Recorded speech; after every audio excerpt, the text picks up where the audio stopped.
Amerika'nın sabık dini erkinlik alohida elchisi Sam Brownback efendi ve Amerika Devlet Meclisi a'zosi Christopher Sims efendi Uyg'urlar uchrayotgan ig'ir zulmni to'xtatish uchun Amerikaning Xitoyga qarata qo'llangan tadbirlarining o'tirg'i qo'yilishi va ijro qilinishida muhim rol o'ynayotgan siyosiy yo'llardan hisoblanadi. Sam Brownback efendi vazifa o'tayotgan mezgillarda Amerikaning dunyoda diniy erkinlikni ilgari surish uchun har qaysi hukumatlarga qilgan chaqiriqi va har xil mustaqil organlar bilan o'rtaq qilayotgan xizmatlarida izchil Uyg'urlarning diniy va milliy kimlik tufaylidan uchrayotgan zulmini ta'kidlab kelgan. Dunyodagi har qaysi hukumatlarni Xitoyning Uyg'urlarga yurgizayotgan zulmini oyoqlashtirish uchun Xitoyga uzluksiz besim ishlatishga chaqirgan. U Amerika hukumatining Uyg'urlarga yurgizilayotgan zulmga chetishlik bo'lgan Xitoydagi amaldorlarga, organlarga va shirkatlarga viza cheklamasi qo'yish va iqtisodiy jazo yurgizish Uyg'urlarga munosabatli qonunlarning ma'qullanishida muhim rol o'ynagan. Kirisimiz efendi bo'lsa 2021-yili dekabrda rasmiy qonunga aylangan Uyg'ur majburiy emgakining oldini olish qonunining o'tirg'i qo'yilishi va ma'qullanishida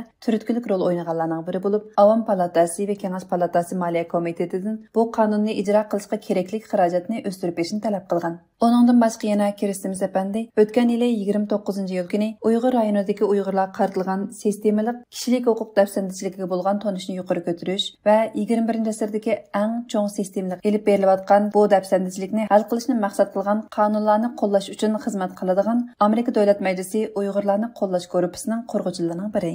Biz bu munosabat bilan Sam Brownback efendi va Kirisimiz efendini maxsus suhbat programmamizga taklif qildik. Diqqatinglar suhbatimizning tafsilotida bo'lsin.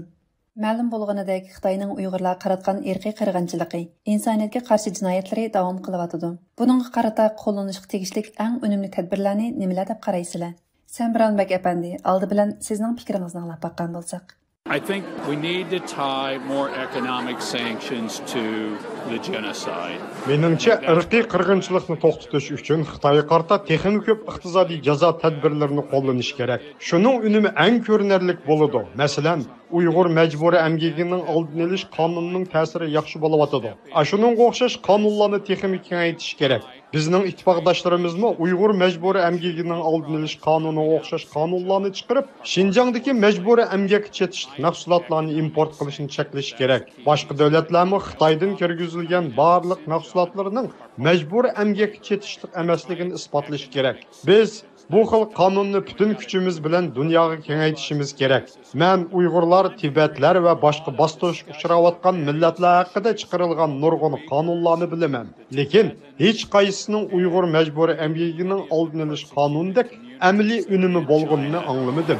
There's a lot of discussion. I haven't heard of any moving forward like the Uyghur Forced Labor Act did. Kirisimiz efendi, sizning bu vaqtdagi fikringiz nima? Well, I think we have to make sure that our new law, and I was one of the principal architects of it, that says that anything coming out of Xinjiang, any product, cannot enter the United States market unless the mahsulotlarning %100 majburiy emgak chetishlik emasligini isbotlamaguncha Amerika bozoriga kirgizmaydigan qonun loyihasini o'zim bosh bo'lib o'tirib qo'ygan. Mazkur qonun bo'yicha shirkatlar mahsulot ta'minlash zanjirining gulag lagerlarga, majburiy emgak lagerlarga chetishlik emasligini isbotlamaguncha Amerika bozoriga kirmaydi. Bu nihoyatda muhim bir qadam. Biden hukumati endi nihoyat qattiq bir shaklda bu qonunni ijro qilishi kerak. Bo'lmasa bizning portlarimiz majburiy emgak lagerlarda ishlab chiqarilgan mallar bilan to'shib ketadi.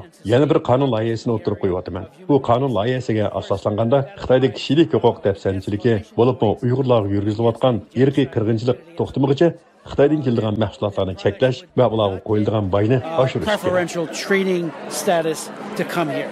So tariffs would be imposed on them. Sizlarcha Biden hukumatining Uyg'ur masalasida qo'llangan tadbirlari yetarli bo'lib atamdi? No, because it hasn't stopped it yet. But I think we've got to keep pushing, and I'm very happy that the Biden administration has continued many of the sanctions that the Trump administration has done. Yo'q, yetarli emas. Irqiy qirg'inchilik to'xtagani yo'q. Biden hukumati Trump hukumati yurgizgan qonun tadbirlarini davomlashtiryapti. Trump hukumati e'lon qilgan irqiy qirg'inchilik qarorini davomli saqlab qoldi. Men buningdan bak mamnun. Biz Xitoyga bo'lgan besimni davomlashtirishimiz, texnik ko'p iqtisodiy jazo tadbirlari orqali taqobil turishimiz kerak. Hozir yana biz uchun fursat bor. Ya'ni Xitoy hem Uyg'urlarga irqiy qirg'inchilik qilyapti, hem ochiq oshkora demisimi Rossiyaning Ukrainaga tajovuz qilishini qo'llayapti. Xitoy Rossiyani qo'llashni to'xtatish kerak edi, lekin qo'llashni davom qildi. Şuna bu bütün dünyanın Xitayga bolgan qarşılığını qo'lga keltirishdagi yaxshi bir fursat. Is a chance for the rest of the world to push back on China. Biden's policies, while he signed the law, we're very happy for that, and I'm one of the prime sponsors of it. Biden hükümeti kanunlarını imzaladı.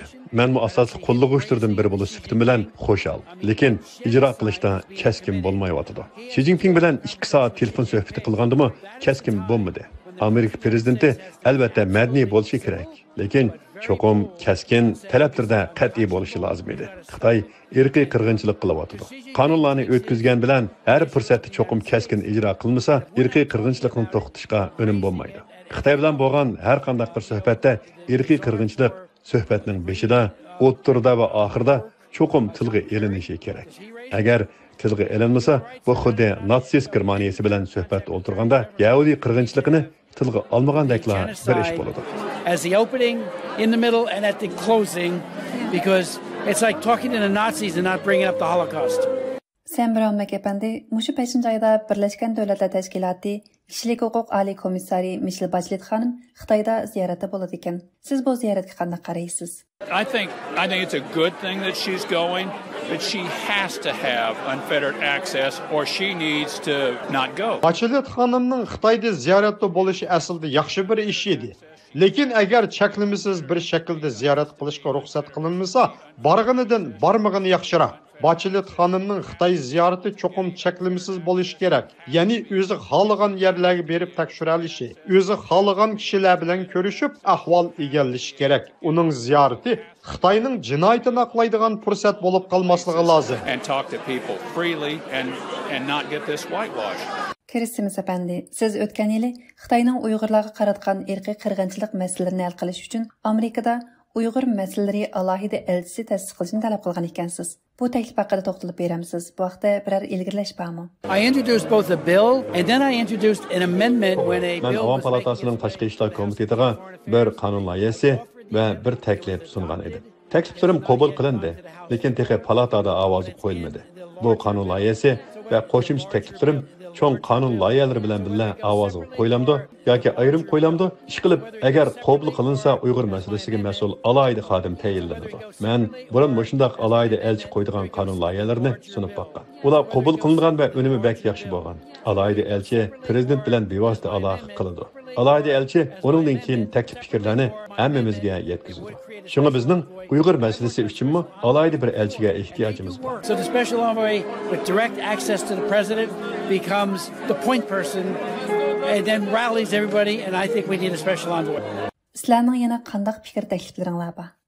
I think we've got to increase the economic pressure on China with what they're doing to the Uyghurs. That's the key piece. That's what they'll understand. Xitoyning Uyg'urlarga yurgizgan bostirishlarga qarata Xitoyga bo'lgan iqtisodiy besimni oshirish kerak. Shu eng unumli usul. Xitoyning tushunadiganimi dal shu. We have to be tough, and unfortunately there's far too many people who have the rhetoric down and they'll say the right thing rhetorically, but they don't do the right thing. Biz cho'qim qarorlarimizda keskin bo'lishimiz kerak. Afsunlarligi nurg'un kishilar yaxshi shiorlarni ko'p qo'llayotdi, lekin amaliy harakatga kelganda bo'sh turibdi. Shunga biz mening sunug'imga o'xshash kishilik huquq dafsanchiligiga munosabatli bo'lgan qonunlarni cho'qim o'tkazishimiz kerak.